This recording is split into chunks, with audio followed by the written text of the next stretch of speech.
عملت صدقية. Donc, et tout à l'heure, j'ai insisté. Bon, c'était une matinée, malheureusement, qui n'était pas très bien réussie. J'en parlais un peu plus longuement lors de la conférence. J'ai demandé, j'ai posé ma candidature à un certain nombre de lycées.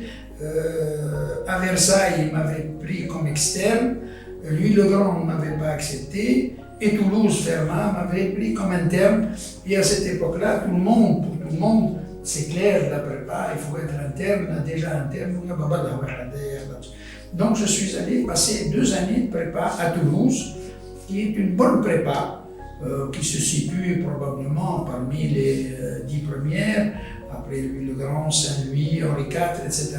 On trouve Bordeaux, Toulouse, Marseille, Lyon, etc. Donc, et qui avait quand même de bons résultats. Donc j'ai passé 2 années d'internat, alors que je n'ai pas connu l'internat à Tunis. Mon père habitait ici.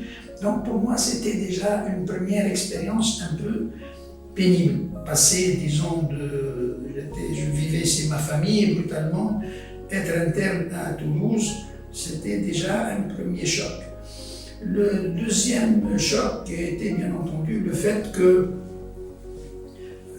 en prépa ici, j'étais peut-être parmi les 3 premiers.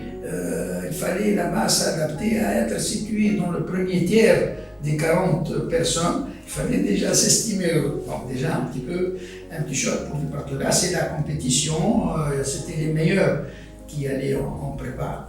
Et je parlerai peut-être un peu plus longuement aussi de mes profs de prépa, parce que ça vaut le coup de les citer, en tous les cas pour ceux qui ont fait la prépa, pour savoir comment ça se passait en 57, 58, 59. Et j'ai présenté 2 concours, celui en 3/2, celui des ponts et celui de l'X. J'ai réussi à celui des ponts et j'ai échoué à celui de l'X. À cette époque-là, ça se fait souvent de faire 5/2 pour essayer l'X en 2e année de 5/2. À un certain moment, on a même des Tunisiens qui ont réussi à l'X en 7/2, voire en plus, donc ça s'arrivait. Maintenant, l'X, elle avait dit non, c'est 3 années au maximum après le bac, donc au maximum 5/2. Je suis allé à l'école des ponts et à l'école des ponts, ça a été un peu le relâchement.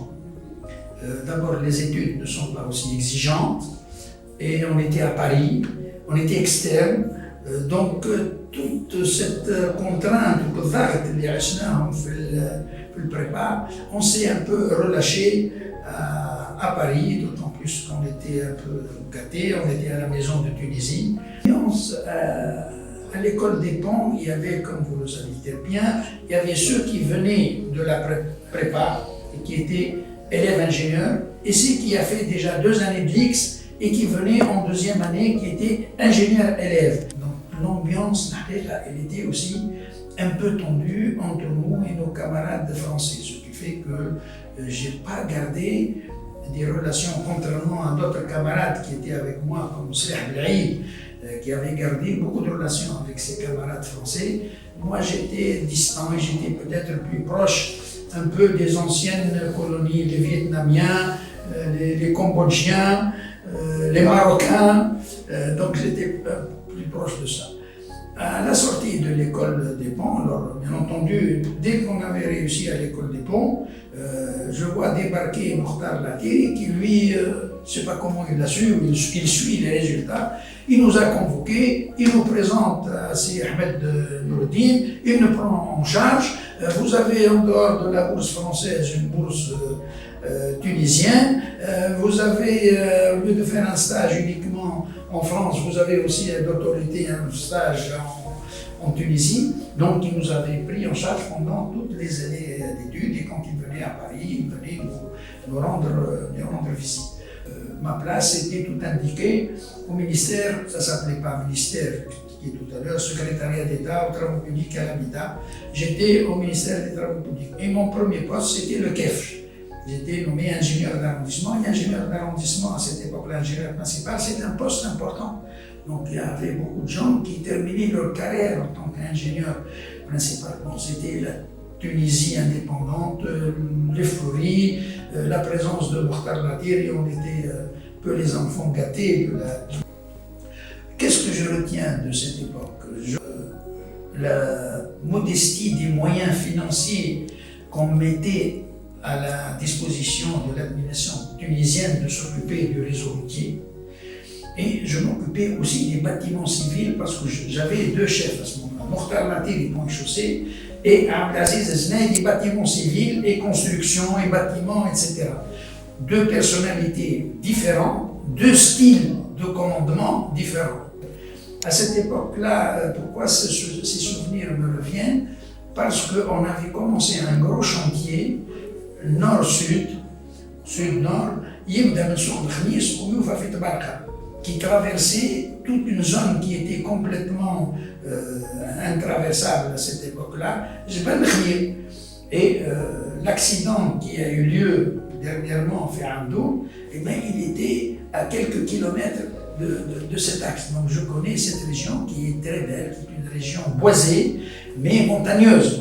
L'année 69, il y a eu plusieurs grands événements. D'abord des événements politiques où on a mis fin à l'expérience d'Ahmed Ben Salah, une coopérative, et où c'est Ahmed Noureddin qui a passé plus d'une dizaine d'années aux travaux publics, on a pensé à Tijani Chili. Et en pensant à Tijani Chili, on ne pouvait pas garder Mokhtar Latiri.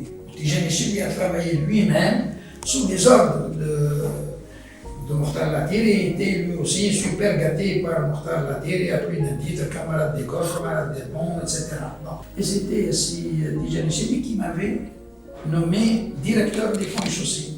Et Mokhtar Latiri qui avait déjà un autre projet en cours qui était la construction de l'ENIT. Donc j'ai passé 3 années directeur des ponts et chaussées, et il y avait d'autres événements. Un autre événement important, c'était les fameuses inondations. Donc j'ai passé 3 années à la direction des ponts et chaussées, et on avait commencé à cette époque-là à avoir les projets de la Banque mondiale. Et ça, c'est une expérience très enrichissante. Les projets qu'on fait de la Banque mondiale. Aujourd'hui, les gens attaquent le FMI et la Banque mondiale. Je crois qu'ils ne savent pas de quoi ils parlent. Mais réellement, ce qu'on a fait avec la Banque mondiale, pour moi, était très enrichissant. En sachant qu'il y a des limites à faire dès qu'il y a à atteindre l'autorité de l'État. Et il n'en était pas question pour ces projets techniques, c'était beaucoup plus des questions de méthodologie, de rigueur, d'efficacité. Aujourd'hui, l'autoroute qui arrive jusqu'à Agadez, elle avait démarré avec la Banque mondiale en 70-71, ça s'appelait les sorties uniquement. Donc on allait uniquement à Hammam.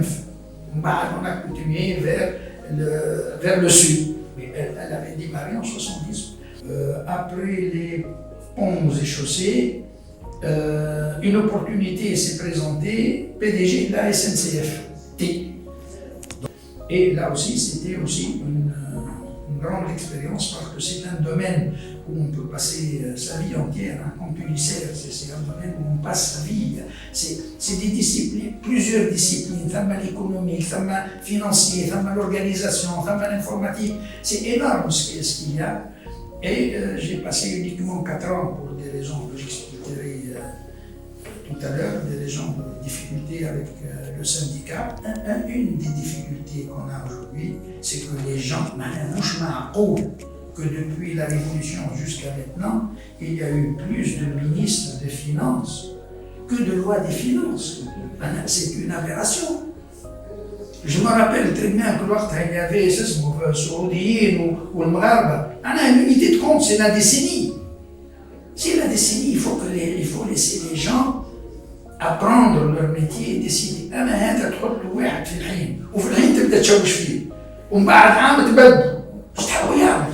Donc après après la SNCFT, c'est là que j'ai connu Aïs, d'ailleurs, c'est à cette époque-là, le Bourgi a eu la bonne idée, ou la Najib Ben Debba, j'ai oublié, de recruter une demi-douzaine de polytechniciens. C'était bon, c'est ça la Bourgi qui a recruté. Et donc j'ai connu toute l'équipe, les Ben Debba, les Zerlier, les Krarti. Donc j'ai connu toute cette équipe-là quand j'étais administrateur à la compagnie Sfax Gafsa. J'ai passé quelques années à flotter dans d'autres entreprises où je n'avais pas beaucoup d'impact. D'abord Tessie, ensuite. C'est là où Arafna ensuite. Quand même, pour le secteur phosphatique, vous êtes considéré comme la personne qui a donné l'impulsion à Tessie. Ah bon? Ah oui. Puis j'ai fait un passage à la Cérept. Donc je ne suis pas pétrolier, donc il fallait, à mon âge, bon, j'avais 40 ans, que je me mette à la géologie. Donc c'est tout un domaine. On faisait un cours de géologie très sommaire. J'ai eu Pélissonnier, c'est un nom connu. Donc il fallait que je devienne, que j'ai un petit vernis pétrolier pour parler, pour comprendre au moins ce qu'on raconte. Ensuite, j'ai participé au dernier gouvernement de Sidi Mouira, donc celui de septembre-octobre 79 jusqu'à mars 80. Ensuite, il y a eu Gafsa, la maladie de Sidi, etc. Alors, qu'est-ce que j'ai fait après ça? J'ai eu un poste très important. Là aussi, parce que Mansour-Mahaman me faisait beaucoup confiance, il a créé une direction générale des grands projets, le ministère des plans et finances. On lui avait donné un super ministère qui regroupait le plan et les finances. C'est rare, il n'y a pas beaucoup de moments où on a assemblé ces deux ministères, et il m'avait donné ce poste-là où j'ai eu, alors bien entendu, j'avais accès à tous les grands projets de barrages, de la STEG, de l'ONAS, de tout, et avec la Banque mondiale. Donc j'avais passé de l'État, aussi des projets de l'État. Dans la lutte si Mohamed Ali, donc le projet GPL n'aura jamais vu le jour. Après 84, c'est là, je crois, quand j'ai interverti les dates, c'est là, je crois, que j'ai fait Tessie. Donc j'ai fait Tessie après la direction générale des projets. Et ensuite, en 86, je suis mis à la retraite d'office avant d'avoir 60 ans. Donc j'avais le nombre d'années suffisant pour être à la retraite. Au reste, j'ai fait une autre carrière dans le privé qui était beaucoup plus calme et beaucoup.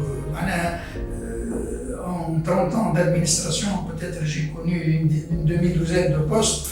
Depuis que je suis sorti dans le privé, je n'ai connu qu'un seul poste. Voilà. Qu'est-ce que je peux dire dans le privé? Donc je suis allé chez Tawfiq Seybi, qui était un ami et que je connaissais et qui m'avait proposé des postes assez intéressants. Donc j'ai commencé ma carrière en tant que PDG d'un certain nombre d'entreprises, la STEM, la Sotradies, la GAM, et plus, comment dirais-je, avancé, plus il me sollicitait au niveau de sa petite équipe, un petit peu pour essentiellement les choses importantes, contrôler les budgets, voir si on achète une entreprise ou là, si on la vend, on a beaucoup plus, donc un travail plus soft que d'être un véritable directeur général, manager qui doit tout faire, depuis des problèmes financiers jusqu'au conseil de discipline. Donc, et jusqu'à présent, je continue à être conseiller avec une charge de plus en plus allégée compte tenu de l'âge. Je suis né en tant qu'indigène, statut méprisé et méprisant, octroyé par les autorités coloniales à tous les Tunisiens. J'ai vécu d'assez près la dernière phase de la lutte menant à l'indépendance.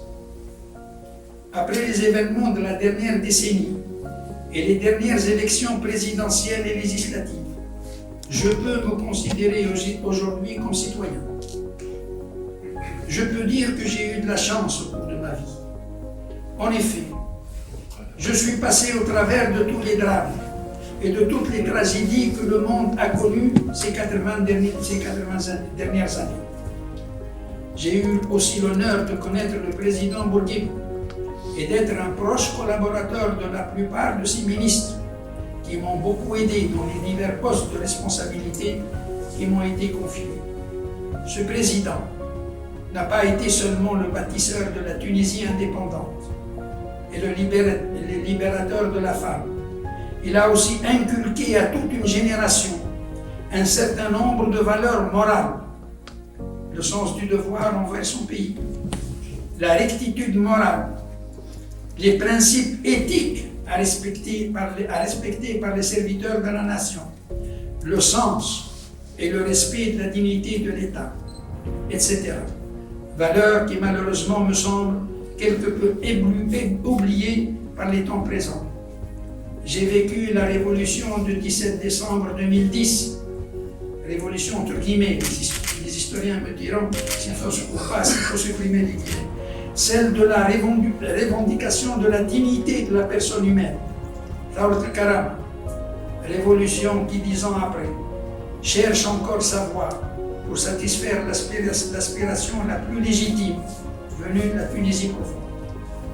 J'ai vécu aussi la révolution du 14 janvier 2011, celle de la liberté, Thawrat al-Hurriya, révolution qui semble avoir enfin mis notre pays sur le long chemin plein d'embûches de la démocratie. Après avoir été le premier pays arabe et musulman à abolir l'esclavage en 1846 et le premier à promulguer une constitution en 1861, la Tunisie sera probablement aussi le premier pays arabe à concilier islam et démocratie. Alors que l'inquiétude ronge aujourd'hui la plupart de nos concitoyens.